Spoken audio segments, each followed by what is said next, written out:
Yun mga boss, kamusta kayo dyan? May dumating na naman tayong Mission Impossible sa Barbero boss. Boss Sing, anong nangyari sa buhok mo? Parang wifi sa probinsya. Mahina na nga, hindi pa naaabot. Grabe, parang love life mo rin. Matagal nang walang direksyon. Pero bakit ngayon lang magpapagupit?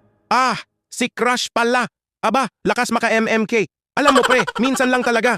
Isang gupit lang ang pagitan ng hi at hi, gwapo ka pala. Kaya dito sa Barbero Boss The Pogi Generator, hindi kami basta gupit. Di kami barbero lang. Kami ang pogi consultant mo.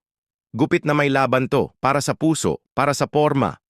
At syempre, para hindi ka napagtawanan sa tropa pics. Kasi kahit simpleng lalaki, basta maayos ang gupit, nag-iiba ang ihip ng hangin.